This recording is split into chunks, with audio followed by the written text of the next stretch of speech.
ہم لوگ سمجھتے ہیں کہ توبہ کچھ معروف گناہ ہیں جن سے صرف انہی سے ہم توبہ سمجھتے ہیں، جبکہ شاید ہم سے زندگی میں بہت ساری ایسی کوتاہیاں مقام بندگی میں ہو جاتی ہوں کہ جس کو ہم گناہ ہی نہیں سمجھتے۔ رمضان آ جائے تو میں توبہ کر لوں گا، رمضان آ گیا، شب قدر آ جائے تو میں توبہ کر لوں گا، کیا پتہ کہ زندگی رہے نہ رہے۔ ایسے بچے آج مر رہے ہیں، جوانوں کو ہارٹ اٹیک ہو رہے ہیں۔ امام رضا علیہ السلام سے کسی نے سوال کیا، کہا کہ مولا وہ جو فرعون نے توبہ کر لی تھی تو اللہ تعالیٰ نے توبہ قبول کیوں نہیں کیا؟ اللہ تعالیٰ تو توبہ قبول کرنے والا تھا۔ حضرت ام سلمہ روایت کرتی ہے کہ میں دیکھتی ہوں کہ شب کی تاریکی میں پیغمبر خدا صلی اللہ علیہ وآلہ وسلم بستر پر موجود نہیں ہے، اور کہتے ہیں جب میں نے گھر میں ڈھونڈا تو پیغمبر خدا ایک کونے میں کھڑے ہیں اور عبادت خدا انجام دے رہے ہیں اور گریہ کر رہے ہیں، خدا سے راز و نیاز اور استغفار کر رہے ہیں۔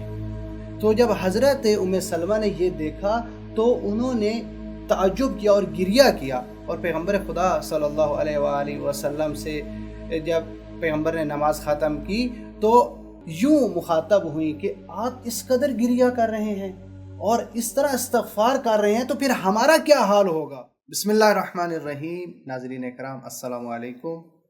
ماہ رمضان المبارک کا مہینے کا آغاز ہو چکا ہے۔ ماہ مبارک کے حوالے سے آپ سب کو ہدیہ تبریک و تہنیت عرض کرتے ہیں۔ الحمدللہ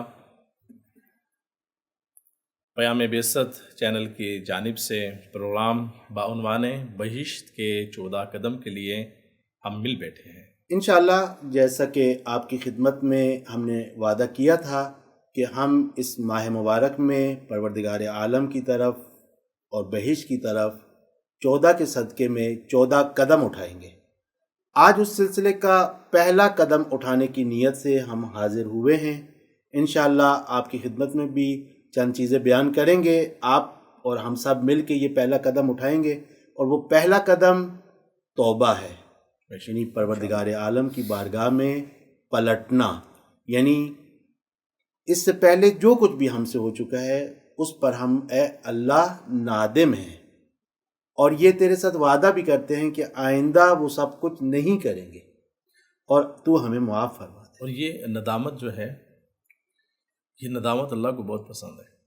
ایسے ہی ہے، ایسے ہی۔ یعنی نادم ہونا، ندامت خدا کو پسند ہے۔ خود اللہ تعالیٰ نادم ہونے پر توبہ کرنے والوں کو پسند کرتا ہے۔ ان اللہ یحب التوابین، پروردگار خود فرماتا ہے کہ میں توبہ کرنے والوں کو پسند کرتا ہوں۔ توبہ کرنے والوں کو پسند۔ اور یہاں پر ایک اور میں بات کہتا چلوں کہ یہ توبہ بھی جو ہے وہ توفیق الہی ہے، یعنی پروردگار کی توفیق کے علاوہ انسان توبہ کر ہی نہیں سکتا۔ کر ہی نہیں سکتا۔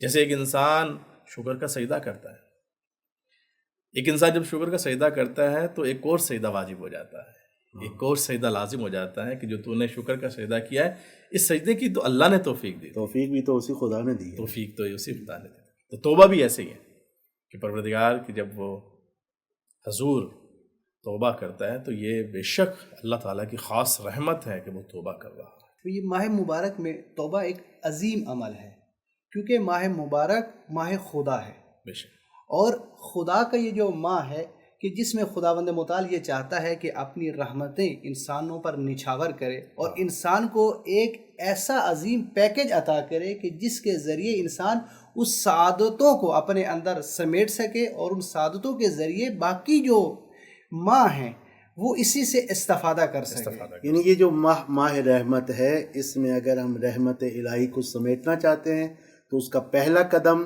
توبہ ہے۔ شاید اسی وجہ سے قرآن مجید میں جب بھی پروردگار عالم کے لیے لفظ تواب آیا ہے، صفت تواب آیا ہے، ساتھ اس صفت کے صفت رحیم بھی آئی ہے۔ تواب الرحیم، انہو هو التواب الرحیم، انکا انت التواب الرحیم۔ ایک جگہ البتہ ان اللہ غفور الرحیم، غفور الرحیم، غفور الرحیم، مغفرت کے ساتھ بھی رحمت، جی، توبہ کے ساتھ۔ ہاں ایک جگہ البتہ پورے قرآن میں جہاں تواب آیا ہے، ایک جگہ ساتھ حکیم بھی آیا ہے، اس طرف بھی اشارہ ہے کہ پروردگار کے حکمت کے تحت پروردگار عالم توبہ کو قبول کرتا ہے، لیکن اس کے اوپر رحمت غالب ہے۔ پروردگار کی صفت تواب کے ساتھ، اور تواب دونوں کے لیے استعمال ہوئے، توبہ کرنے والے کے لیے بھی اور پروردگار کے لیے بھی. کیوں؟ جب جو ہماری توبہ قبول کرتا ہے اس کو بھی تواب کہتے ہیں، جو توبہ کرتا ہے اس کو بھی تواب کہتے ہیں. اور خدا کو تواب کیوں کہتے ہیں؟ اس لیے کہ وہ بہت زیادہ توبہ قبول کرنے والا ہے. یہ خود جو توبہ ہے یہ خدا کی بہت بڑی نعمت ہے کہ جو اللہ تعالیٰ نے انسان کو عطا کی ہے. ایسے ہی ہے.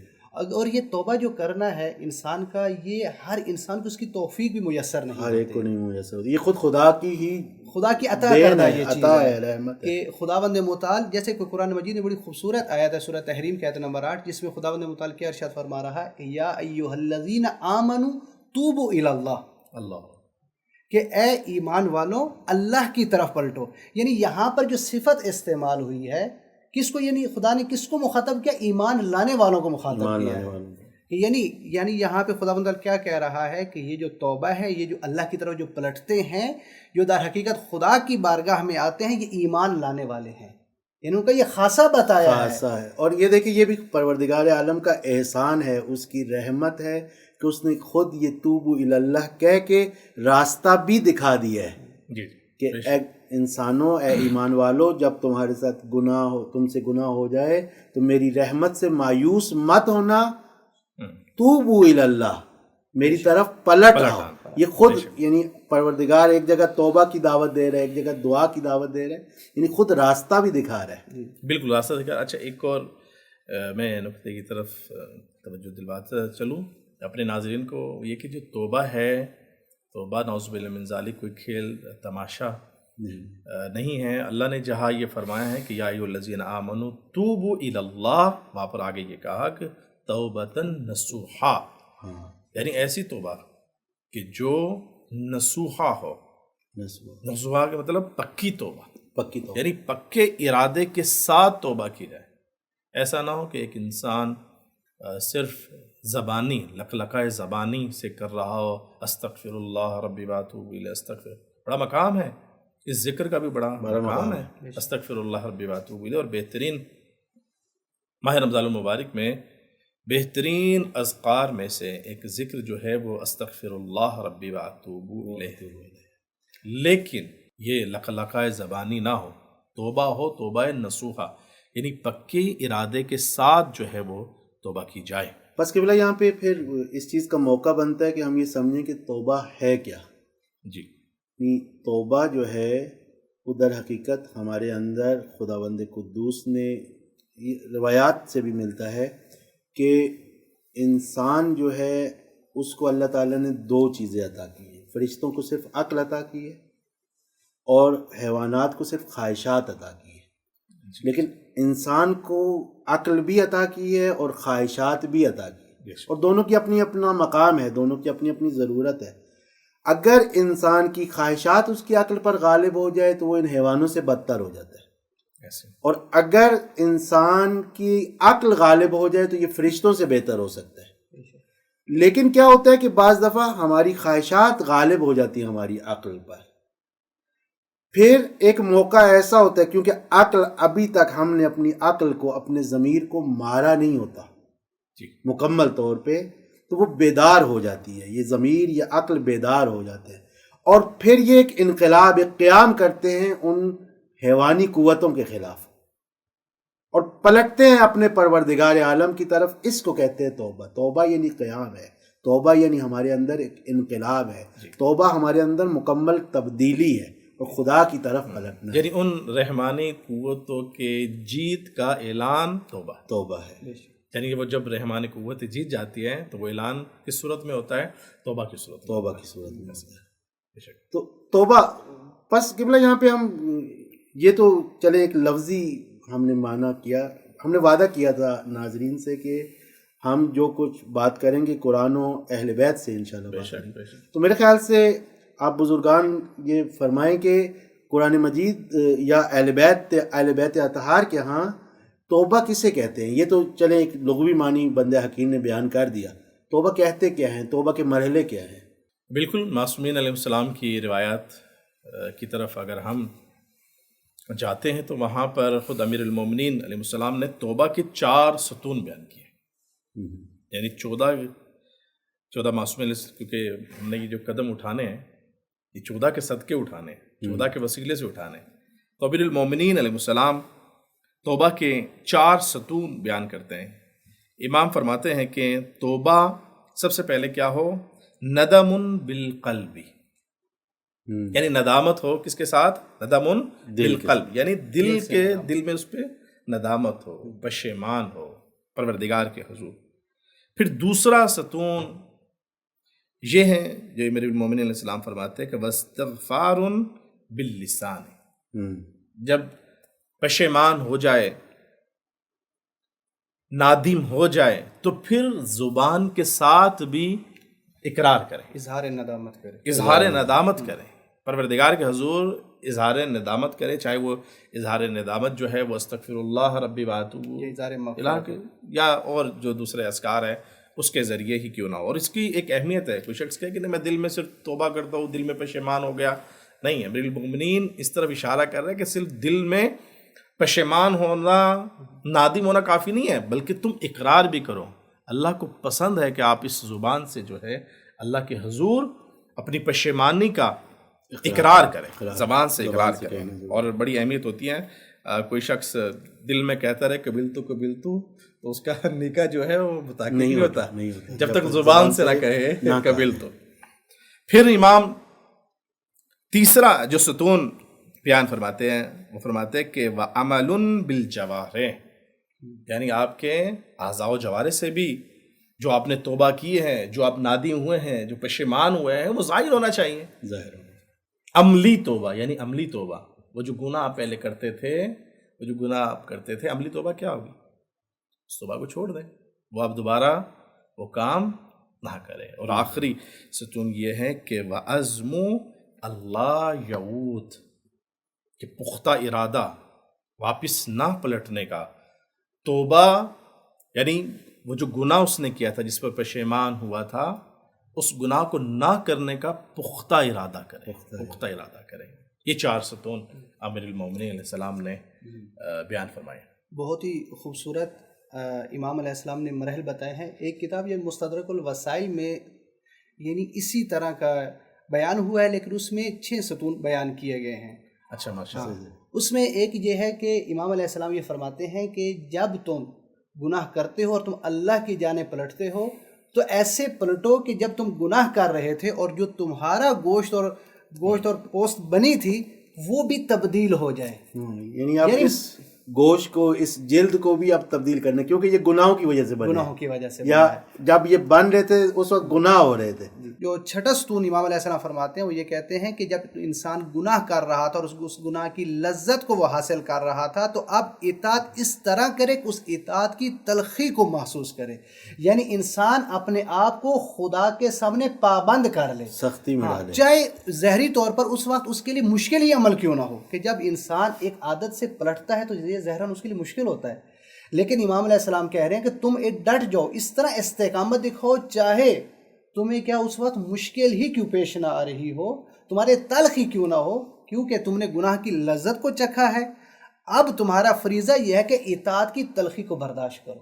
اچھا، یہاں میں ناظرین کے لیے ایک چیز کی طرف ناظرین کی توجہ دلانا چاہوں گا کہ صحیفہ کاملہ سجادیہ، صحیفہ کاملہ ہمارے پاس ایک بہت بڑی نعمت ہے، اور اس میں ایک پوری دعا ہے، دعائے توبہ۔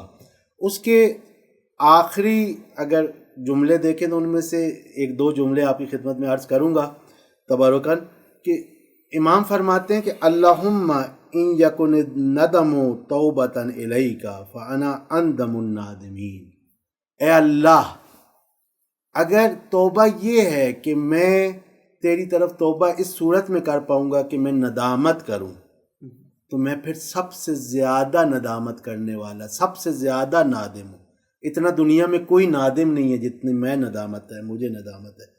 وَإِن يَكُنِ التَّرْكُ لِمَعْصِيَتِكَ إِنَابَةً فَأَنَا أَوَّلُ الْمُنِيبِينَ، کہ اگر یہ توبہ کیا ہے اور یہ انابہ تیری طرف پلٹنا یہ ہے کہ میں معصیت کو ترک کروں، تو میں سب سے پہلے تیری طرف پلٹنے والا ہوں، سب سے پہلے معصیت کو ترک کروں گا۔ مراحل ساتھ بیان کریں، ندامت، پھر ترک معصیت، اور پھر کہہ رہے ہیں وَإِن يَكُنِ الْإِسْتِغْفَارُ حِتَّةً لِلذُّنُوبِ فَإِنِّي لَكَ مِنَ الْمُسْتَغْفِرِينَ، اگر استغفار وہ باب حتہ ہے جس کے بارے میں تو نے قرآن میں کہا ہے کہ اس باب حتہ میں داخل ہو جاؤ اور حتہ کہہ کے داخل ہو جاؤ، تمہیں سب سے زیادہ استغفار کرنے والوں اور سب سے پہلے استغفار کرنے والوں میں سے۔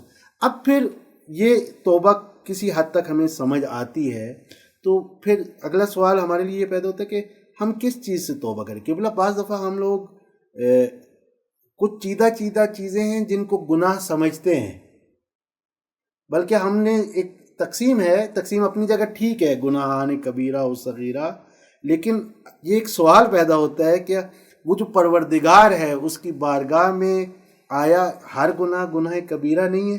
جی بالکل، یہ میں نے یعنی کہ ہر وہ گناہ جس کو آپ حقیر جانتے ہیں، ہم فرماتے ہیں کہ جس کو آپ حقیر جانتے ہیں در حقیقت وہی گناہ بڑا ہے، وہی گناہ بڑا ہے۔ جس گناہ کو آپ چھوٹا سمجھ کے یعنی گناہ صغیرہ سمجھ کر آپ انجام دیتے ہیں، وہی گناہ کبیرہ بن جاتا ہے۔ اور آپ نے ایک بہت زبردست نقطے کی طرف اشارہ کیا کہ امام کیا فرماتے ہیں کہ میں پہلے توبہ کرنے والا ہوں، یعنی میں توبہ کرنے والوں میں پہلا توبہ کرنے والا ہوں۔ یہاں سے یہ سوال پیدا ہو کہ توبہ کب کرنی چاہیے انسان؟ توبہ کب کرنی چاہیے؟ توبہ انسان کو بہت جلدی کرنی چاہیے، یعنی جیسے ہی اس نے گناہ کیا، امام کیا کہہ رہے ہیں؟ میں توبہ کرنے والوں میں سب سے، حالانکہ امام تو معصوم ہوتے ہیں، لیکن معصومین کی توبہ، معصومین کا استغفار وہ کچھ اور ہے، وہ اپنی جگہ، لیکن پھر بھی وہ اپنی جگہ پر وہ ایک الگ بحث ہے۔ توبہ کرنے میں بہت جلدی کرنی چاہیے، دیر نہیں، بہت جلدی کرنی تاخیر نہیں کرنی۔ کہ دیکھیں یہ محترم ناظرین بہت سخت ہے، آپ انتظار کر رہے ہیں رمضان آ جائے تو میں توبہ کر لوں گا، رمضان آ گیا، شب قدر آ جائے تو میں توبہ کر لوں گا، کیا پتہ کہ زندگی رہے نہ رہے۔ ایسے ہی بچے آج مر رہے ہیں، جوانوں کو ہارٹ اٹیک ہو رہا ہے، کس کو کیا پتا کہ کل کا سورج طلوع ہوگا یا نہیں ہوگا۔ اس لیے امام فرماتے ہیں کہ توبہ جیسے ہی گناہ کیا، محترم ناظرین میں یہ سب سے پہلے میرے اپنے لیے، جیسے ہی آپ نے گناہ کیا فوری توبہ کریں۔ پروردگار کی رات میں گناہ کیا، رات میں توبہ کریں۔ دن میں توبہ کیا تو شام ہونے کا وقت، سورج غروب ہونے کا انتظار نہ کریں، توبہ کریں۔ توبہ ہر وقت پروردگار آپ کی سنتا ہے۔ اور یہ تقوی کی نشانیوں میں سے قرآن مجید کیا کہتا ہے؟ ان الذین اتقوا اذا مسهم طائف من الشیطان تذکروا۔ اللہ اکبر، ہو جاتا ہے شیطان بعض دفعہ انسان کو گمراہ کر دیتا ہے، لیکن یوں نہیں ہے کہ یہ اس گمراہی میں پھر آگے بڑھتے ہی چلے جاتے ہیں، نہیں، فوراً تذکروا فاذا هم مبصرون، فوراً بصیرت آ جاتی ہے۔ بس یہ قرآن بھی یہی کہتا ہے کہ متقین کی نشانیوں میں اپنی اگر میں بات مکمل کر دوں، چونکہ ایک بات میں نے شروع کی تھی، یعنی توبہ فوری کریں، انتظار آپ توبہ کرنے کا نہ کریں، کسی وقت بھی انسان کو موت آ سکتی ہے۔ امام رضا علیہ السلام سے کسی نے سوال کیا، کہا کہ مولا وہ جو فرعون نے توبہ کر لی تھی تو اللہ تعالیٰ نے توبہ قبول کیوں نہیں کی؟ اللہ تعالیٰ تو توبہ قبول کرنے والا۔ تو امام نے فرمایا کہ توبہ اس نے عذاب الہی کو دیکھ کر کی تھی۔ میں انتظار کر رہا ہوں سورج غروب ہونے کا، رمضان کا میں انتظار کر رہا ہوں، شب قدر کا، کیا پتہ نصیب ہو یا نصیب، شب قدر نصیب ہو یا نصیب ہو۔ جیسے تو گناہ کیا ویسے توبہ کر لینی چاہیے، اور موت کا فرشتہ آ جائے پھر توبہ کرے تو وہ توبہ قبول نہیں ہے۔ موت کا فرشتہ آنے سے پہلے آپ کی توبہ بارگاہ الہی میں قبول ہوگی۔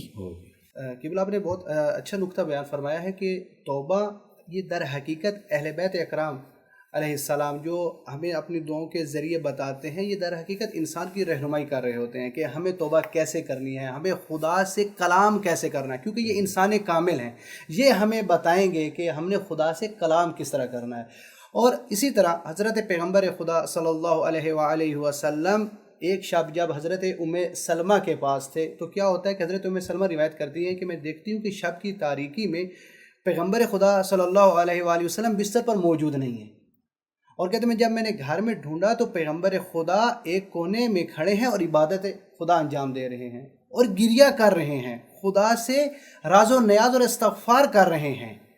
تو جب حضرت ام سلمہ نے یہ دیکھا تو انہوں نے تعجب کیا اور گریہ کیا، اور پیغمبر خدا صلی اللہ علیہ وآلہ وسلم سے جب پیغمبر نے نماز ختم کی تو یوں مخاطب ہوئیں کہ آپ اس قدر گریہ کر رہے ہیں اور اس طرح استغفار کر رہے ہیں تو پھر ہمارا کیا حال ہوگا. اللہ برکھہ خداوندی میں ہم کس انداز میں جائیں گے کہ جب آپ خداوند متعال کی طرف سے اشرف المخلوقات کے مصداق ہیں, آپ خدا کے پیارے حبیب ہیں, اس کے باوجود اگر آپ کا یہ گریہ ہے تو پیغمبر خدا نے ارشاد فرمایا کہ انسان چاہے جس مرتبے تک بھی پہنچ جائے کبھی بھی اپنے آپ کو خدا سے الگ نہ سمجھے. کیوں یہ مرتبہ عبودیت ہے نا, خود پیغمبر کے لیے جو سب سے قابل فخر چیز ہے, جب سب سے قابل فخر چیز معراج کے واقعے کو بیان کرنا ہے تو کس طرح بیان کیا؟ عبد کے نام سے نا, یہ نہیں کہا کہ رسول. سبحان الذی اسری بعبدہ, جس نے پاک و منزہ ہے وہ ذات کہ جس نے اپنے عبد کو ایک رات میں مسجد الحرام سے مسجد الاقصی تک پہنچایا. یا جب ہم تشہد میں بھی پیغمبر کی گواہی دیتے ہیں تو پہلے ان کی عبودیت کی گواہی دیتے ہیں, بعد میں رسالت کی گواہی دیتے ہیں. یہ جو مقام عبودیت معصومین ہے, اسی مقام عبودیت میں معصومین پھر ظاہری بات ہے, اور ان کا درک بھی, ان چیزوں کا ادراک بھی ہم سے کئی گنا اصلاً قابل موازنہ نہیں ہے ہمارے ساتھ. تو ظاہری بات ہے پھر وہ استغفار کا بھی وہی مقام ہوگا, بالکل وہ خالق انسان کامل کا وہی مقام ہوگا. ایسے ہی ہے یہ جو دعا ہے, یہ جو استغفار ہے جو ہمیں نظر آتا ہے, پیغمبر خدا اپنے اس سے یہ بتانا یہ چاہ رہے ہیں کہ چاہے انسان جتنے بھی مقام و مرتبے تک پہنچ جائے وہ خدا سے بے نیاز نہیں ہے, بے نیاز, ہمیشہ وہ خدا کا محتاج ہے. اس کی عظمت کا اقرار ہے, بس پتہ اس چلا کی بزرگی کا اقرار ہے, اقرار ہے. بس پتہ چلا کہ ہم لوگ سمجھتے ہیں کہ توبہ کچھ معروف گناہ ہیں جن سے صرف انہی سے ہم توبہ سمجھتے ہیں کرنی, جبکہ شاید ہم سے زندگی میں بہت ساری ایسی کوتاہیاں مقام بندگی میں ہو جاتی ہوں کہ جس کو ہم گناہ ہی نہیں سمجھ رہے. کہ آپ دیکھیے نا, مثلا میرے پاس دولت ہے, میں اس دولت میں اسراف کرتا ہوں اگر, تو اس اسراف کو گناہ سمجھا جاتا ہے یا نہیں سمجھا؟ سمجھا جاتا ہے نا. ہر کوئی کہتا ہے کہ فضول خرچی گناہ ہے. میرے اور آپ کے پاس سب سے بڑی دولت کیا ہے؟ زندگی. یہ زندگی, یہ ٹائم, یہ وقت. اگر اس دولت کو ضائع کیا, کبھی ہم نے سوچا ہے کہ اس دولت کے لیے بھی ہم اس کے اسراف کے لیے بھی خدا کی بارگاہ میں آ کے توبہ کریں؟ اس طرح کے تو ہزاروں کام ہو گئے, وقت ضائع کیا ہے. اس طرح کے ہزاروں کام ہو گئے کہ جس کی طرف ہم متوجہ نہیں ہوتے ہیں کہ اللہ تعالیٰ سے ہمیں توبہ کرنی ہے. قبلہ موبائل پہ ہم لگے ہوئے اسکرول کر رہے ہیں, اسکرول کر رہے ہیں, اسکرول کر رہے ہیں, اور کتنا ٹائم ہمارا ضائع ہو رہا ہے. اور کبھی ہم نے سوچا کہ اسکرول کرنے پہ بھی ہو سکتا ہے کہ ہمیں توبہ کرنی ہو. یعنی ایک لمحہ گزر گیا زندگی کا, آپ کروڑوں ڈالر بھی دے دیں, سونے کا پہاڑ دے دیں, وہ لمحہ واپس نہیں آ سکتا جو زندگی کا گزر گیا. آپ بجا فرما رہے ہیں. لیکن میں توبہ اسی خدا کی طرف پلٹنا, اس کا جو اصل معنی ہے خدا کی طرف پلٹنا ہے, تو خدا کی طرف انسان اکیلا نہ پلٹے.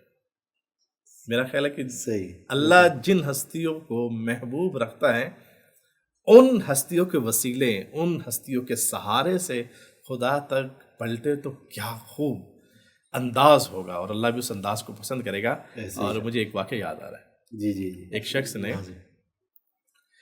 کوتاہی کی, رسول خدا کی بارگاہ میں کوئی اس سے گناہ سرزد ہوا, کوئی غلطی سرزد ہوئی تو بڑا پشیمان تھا, بڑا شرمندہ تھا کہ کیسے میں رسول خدا کی بارگاہ میں حاضر ہوں.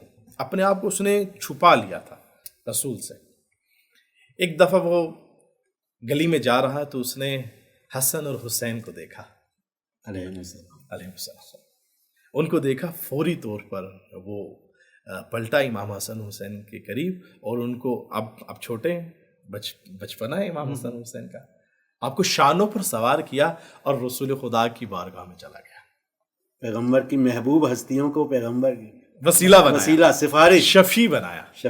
رسول خدا نے جب اس شخص کو دیکھا تو مسکرانے لگے کہ کس کو شفیع بنا کر لے کر آیا ہے. اور رسول خدا نے امام حسن اور امام حسین السلام کے وسیلے, امام حسن اور امام حسین السلام کے صدقے اس کو معاف کر دیا, اگر تو شفیع حسین کو بنا کے لے کر آیا. اللہ اکبر. امام حسین بہت بڑے شفیع ہیں. ان الحسین مصباح الہدی سفینۃ النجاۃ.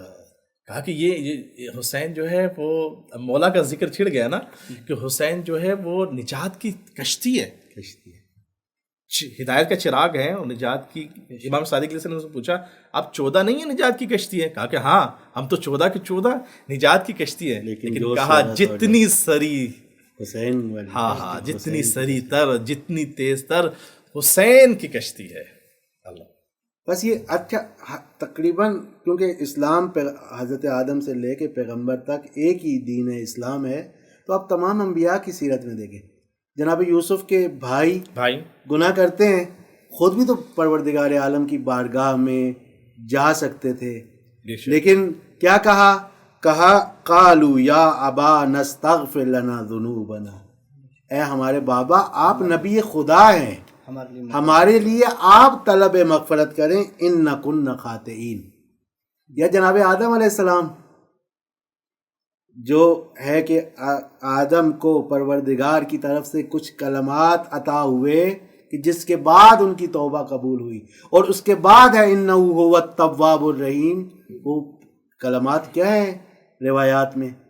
وہ یہی ہے کہ یا محمود بحق محمد یا اعلیٰ بحق علی، اور آگے اور پھر یہاں پہ جیسے مولا حسین کے نام پہ جناب آدم نے بھی دیکھا کہ میری آنکھوں میں آنسو آ گئے، دل میں ایک حزن آ گیا ہے. تو پس یا پروردگار عالم مومنین کو بھی کیا کہتے ہیں کہ رسول کے پاس آؤ، اور رسول اور تم دونوں ایک اس کے لیے استغفار کرو. یہ بہت اچھا نقطہ قبلہ نے بیان کیا کہ ہم اکیلے نہ جائیں بارگاہ الہی میں. ابھی ناظرین کرام کے سامنے توبہ کو مثلا مزید کھولنے کی ضرورت ہے کہ توبہ جو ہے دو طرح سے ہے. یعنی بعض اوقات انسان انفرادی طور پہ گناہ کرتا ہے، اس کی توبہ اس کے لیے توبہ کرنے کے الگ تقاضے ہیں، اور ایک توبہ اجتماعی گناہ کرنے سے ہے. اجتماعی گناہ، اور جب انسان انفرادی طور پر گناہ کرتا ہے تو اس کی توبہ آسان بھی ہوتی ہے، اور اجتماعی گناہ جب انسان سے سرزد ہوتا ہے تو اس کی توبہ بھی اس قدر سنگین ہوتی ہے. اب جیسا کہ اب ہم دیکھتے ہیں کہ واقعہ کربلا کو اگر ہم دیکھیں تو جب عمر ابن سعد ملعون کو ابن زیاد کی طرف سے یہ کہا گیا تھا کہ آپ امام حسین کے مقابلے میں کربلا میں جاؤ، تو اس نے سب سے پہلے مہلت مانگی تھی. جب عمر ابن سعد اپنے رشتہ داروں میں گیا تو عبید اللہ ابن زیاد نے جو اس کو آپشن دیا تھا، جو اس کو سفارش کی تھی، وہ اپنے رشتہ داروں کے سامنے پیش کی، تو سب نے منع کیا، کہا کہ نہیں، حسین کے مقابلے میں نہ جانا. اللہ اکبر. کیوں؟ کیونکہ وہ حسین کی عظمت اور شخصیت کو جانتے تھے، امام حسین علیہ السلام کے اس مقام کو جانتے تھے. لیکن عمر ابن سعد کے ذہن میں ایک غلط فہمی تھی. وہ یہ کہتا تھا کہ میں عبید اللہ ابن زیاد کی جو سفارش ہے، جو اس کا حکم، اس کو بھی بجا لوں گا اور آخر پہ توبہ بھی کر لوں گا. نہیں ہو سکتا. اجتماعی زیادہ سنگین گناہ ہے. یعنی یہاں پر صرف انفرادی توبہ کرنے سے گزارا نہیں ہوگا، اللہ تعالیٰ معاف نہیں کرے گا. اب ایسے ہی ہے کہ بہت اچھی نقطے کی طرف اشارہ اجتماعی گناہ ہے. اجتماعی گناہ ہے. اب ہم تاریخ میں دیکھتے ہیں کہ اور بھی ہمیں مختلف مصداق ملتے ہیں کہ جیسے کہ ہور جب کربلا میں پہنچتا ہے تو سب سے پہلے جب امام علیہ السلام کے لشکر سے روبرو ہوتا ہے تو جب وقت نماز ہوتا ہے تو امام علیہ السلام جب کہتے ہیں کہ تم کیا الگ نماز پڑھو گے یا ہمارے ساتھ پڑھو گے، تو وہ کیا کہتا ہے کہ نہیں، میں آپ کے ساتھ نماز پڑھوں گا. یعنی وہ جو ہم نے قرآن کی آیت پڑھی تھی، یا ایھا الذین آمنوا توبوا الی اللہ، یعنی یہ جو توفیق توبہ ہے یہ ایمان والوں کو حاصل ہوتی ہے. ابن سعد کے اندر وہ ایمان ہی نہیں تھا. یعنی آپ وہ جو میں نے شروع میں عرض کیا کہ توبہ انقلاب ہے، وہ انقلاب مکمل طور پہ آپ ہور میں دیکھتے ہیں کہ شب عاشور کیسے توبہ، اب وہ عقل جو ہے اس نے قیام کر دیا ہے. اب ہور کو چین نہیں ہے. وہ ہور کے جو شجاع ترین، جس کے لیے راوی کہتا ہے کہ اگر مجھ سے کوئی پوچھے کہ لشکر یزید میں شجاع ترین شخص کون ہے تو وہ تو ہے، تو کانپ کیوں رہا ہے؟ کیوں؟ ہور کے اندر انقلاب آ چکا ہے. بس یہ توبہ یہاں پہ، اور پھر اسی لیے پھر جب اس بارگاہ میں آتے ہیں تو اس بارگاہ میں پھر توبہ قبول ہوتی ہے. تو بس گناہ ایسے ہیں بعض دفعہ کہ جو اجتماعی نوعیت کے ہیں اور ان کا نقصان بھی زیادہ ہے. بس ایک گناہ اگر آج کے حالات کی روشنی میں اگر ہم دیکھیں مسلمانوں کے ساتھ آج کل کیا ہو رہا ہے، کس مظلومیت کے ساتھ بچوں کو شہید کیا جا رہا ہے، اس پر خاموشی کوئی چھوٹا گناہ نہیں ہے. امت مسلمہ اس میں شامل ہے. ممکن ہے ہم بعض محدودیتوں کی وجہ سے ان مظلوموں کا نام بھی نہ لے سکیں، لیکن امت پہنچ گئی ہے کہ ہم کیا کہنا چاہتے ہیں. ناظرین پہنچ گئے ہیں. اگر اس سلسلے میں اگر ہم نے کوتاہی کی ہے تو اس پہ بھی توبہ کرنے کی ضرورت ہے. اور بعض ایسے گناہ ہوتے ہیں کہ انسان پلٹنا چاہے بھی تو نہیں پلٹ سکتا، وہ ایک اجتماعی گناہوں کی قسم ہے. دیکھیں عمر بن سعد ملعون نے کیا کہا تھا کہ میں توبہ کر لوں گا. واقعی کربلا کے بعد اگر ہم دیکھیں تو بہت سے ایسے مقامات تاریخ میں ملتے بھی ہیں کہ وہ پشیمان ہوا، لیکن اسے آیا توبہ کی توفیق ہوئی یا نہیں ہوئی. کہیں پہ بھی ہمیں اس کی توبہ کا ذکر نہیں ملتا. ایسے کیوں؟ کیونکہ گناہ ایسا ہے، اس کی سنگینی ایسی ہے. اب دیکھیں کہ یہ بعض ایسے گناہ ہوتے ہیں، اجتماعی گناہ ہوتے ہیں کہ وہ اس کو دوبارہ اس پہ پلٹا نہیں جا سکتا. اسی لیے کبھی بھی گناہ کو ہلکا نہ لیا جائے. اور بعض جو اجتماعی گناہ ہیں اس میں انسان کو بہت زیادہ احتیاط اور رعایت کی ضرورت ہے. ایک کریکٹر ہے کربلا کے میدان میں، عزرا ابن قیس، بہت مشہور کریکٹر ہے کہ جو کیا ہے، عمر بن سعد کی طرف سے لشکر کا سردار ہے. عمر بن سعد کی طرف لشکر کا سردار ہے. ابن حجر عسقلانی جو اہل سنت کے بہت بڑے عالم ہیں، وہ اپنی کتاب الاصابہ فی تمییز الصحابہ میں بیان کرتے ہیں کہ یہ صحابی پیغمبر ہے. لیکن ہم میدان کربلا میں کیا دیکھتے ہیں؟ میدان کربلا میں یہ امام حسین کے مقابلے میں آ کے کھڑا ہو گیا ہے. اور اسی طرح طبقات ابن سعد میں، طبقات ابن سعد جو ہے وہ اس کو تابعین میں شمار کرتا ہے. بالآخر اس کا ایک مقام تھا کہ یہ صحابی ہو یا تابعین ہو، اس کا ایک مقام ہے. لیکن اس نے ایک اجتماعی گناہ کیا تھا. وہ کون سا گناہ ہے؟ کہ ایسا گناہ کہ جس نے اسے وقت کے حسین کے مقابلے میں لا کے کھڑا کر دیا. وہ گناہ کیا تھا؟ وہ گناہ یہ تھا کہ اس نے جھوٹی گواہی دی تھی. اللہ ہمارے معاشرے میں بہت رائج ہے. ہماری عدالتیں ہم کیا دیکھتے ہیں؟ اس نے حضرت حجر ابن ادے کے خلاف جھوٹی گواہی دی، اور اسی جھوٹی گواہی کے سبب امیر شام نے حضرت حجر ابن ہمارے یہاں آئے دن کتنی جھوٹی گواہیاں دی جا رہی ہیں. ایسے ہمسایہ، اچھا ہمسائے کس حالت میں آج کی دنیا میں ہمیں معلوم ہی نہیں ہے. جبکہ کیا کہا جا رہا ہے روایات میں؟ صحابہ کہتے ہیں کہ ہمسایوں کے بارے میں اتنی پیغمبر نے تاکید کی کہ ہمیں یہ خوف تھا کہ کہیں ایسا نہ ہو کہ وراثت میں بھی ان کو حصہ دار بنا دیا جائے. لیکن آج اگر ہم رات کو سو جاتے ہیں اور ہماری ہمسائیگی میں کوئی بھوکے پیٹ، خالی پیٹ سو جاتا ہے تو کیا یہ کم گناہ ہے یا کم غفلت ہے؟ جیسا کہ عرض کیا کہ یہ جو اجتماعی گناہ ہوتے ہیں یہ اس قدر سنگین ہوتے ہیں کہ اس کی توبہ بہت مشکل ہے. اور انسان کبھی بھی یہ ذہن میں بات رکھ کے گناہ نہ کرے کہ مجھے وقت مل جائے گا، وقت میسر ہو جائے گا اور میں تب توبہ کروں گا. نہ، انفرادی گناہ کے بعد انسان کو امکان ہے کہ توفیق جلدی مل جائے، لیکن اجتماعی گناہ جب تک انسان 100% اس سے بالکل نہیں پلٹ آتا اس وقت تک اس کی توبہ قبول نہیں ہو جاتی. اس کا ہرگز یہ مطلب نہیں ہے کہ انسان سے اگر کوئی ایسا گناہ سرزد ہو جائے کہ جو عام طور پہ ایک بڑا گناہ ہمارے معاشرے میں سمجھا جاتا ہے تو انسان نا امید ہو جائے. نہ، قرآن مجید میں آیت ہے کہ لا تقنطوا من رحمت اللہ، اللہ کی رحمت سے مایوس نہیں ہونا. کیوں؟ خداوند متعال خود قرآن مجید میں ارشاد آگے فرما رہا ہے کہ ان اللہ یغفر الذنوب جمیعا، اللہ تعالیٰ سب گناہ معاف کرتا ہے. اللہ تعالیٰ کی صفت کیا، وصف کیا ہے؟ انہو هو الغفور الرحیم، خداوند متعال غفور الرحیم ہے.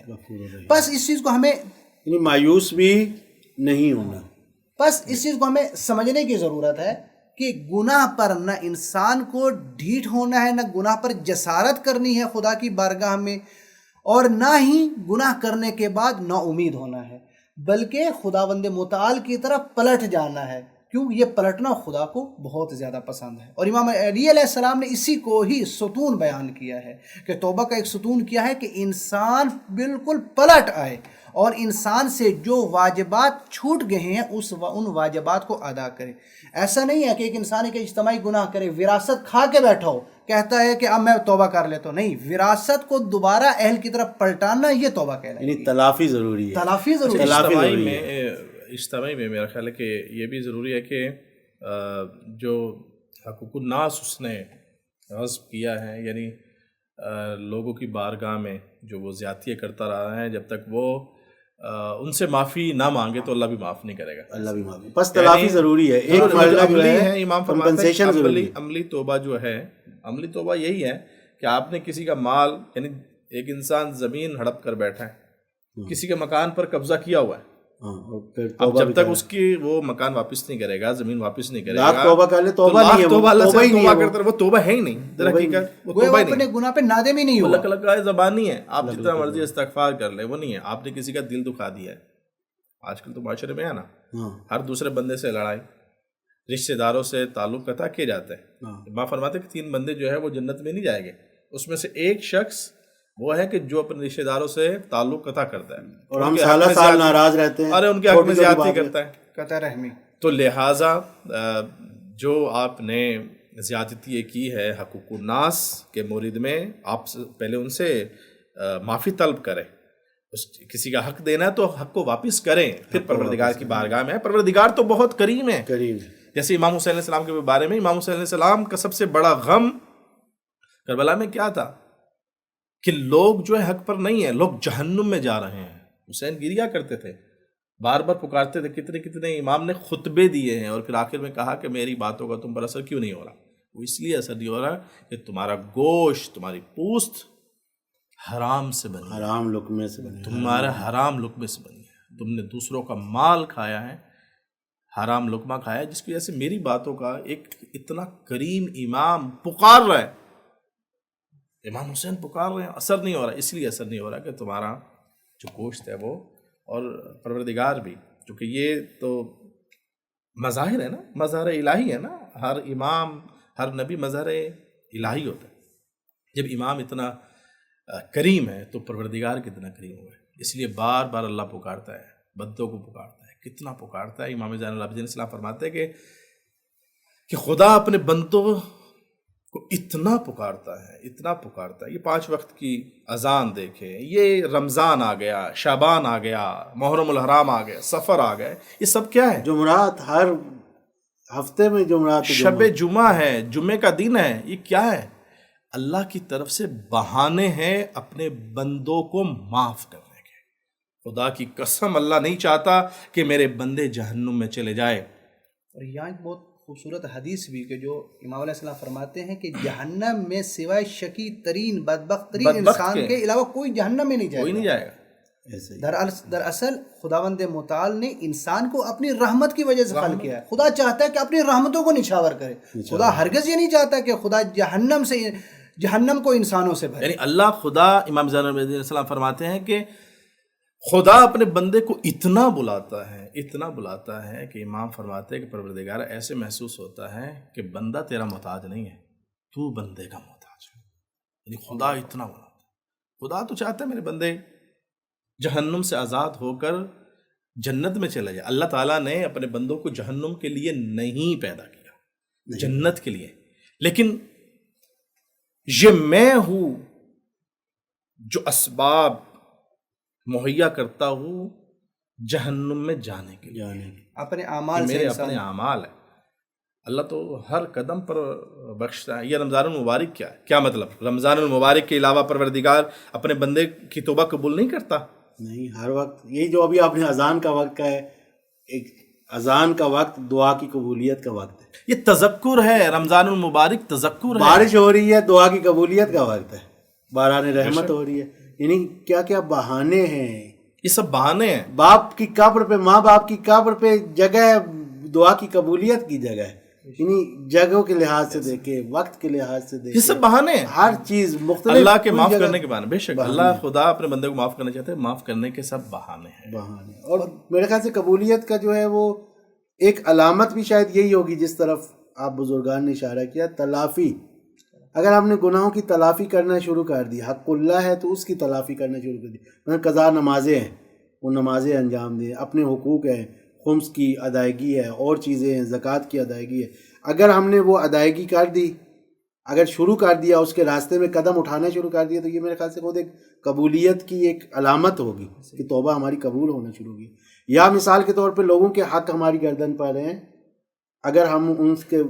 اور اچھا، ایک جملہ میں یہ کہنا چاہوں گا کہ بعض دفعہ ممکن ہے کہ آپ جس شخص کی مثلا کسی کی ہم سے غیبت ہو گئی، اس کو نہیں معلوم، اگر اس کو بتائیں تو اس میں مفسدہ ہے، تو وہاں پہ پھر اس کے لیے استغفار کی جائے، یعنی کہ راستہ ہے، ضروری نہیں ہے کہ بعض دفعہ اگر واقعا معافی مانگنے میں مفسدہ ہے، جھگڑا بڑھ سکتا ہے، بات اپنے گناہ کے اقرار کے ادھر جھگڑا بڑھ سکتا ہے، تو نہیں، ضروری نہیں یہ ہے. شخص فوت ہو گیا ہے، اب ہمارے پاس امکان نہیں رہا کہ ہم اس سے جا کے معافی تلافی کریں، تو اس کے لیے استغفار کریں، اس کے لیے صدقہ دیں. صدقہ دیں.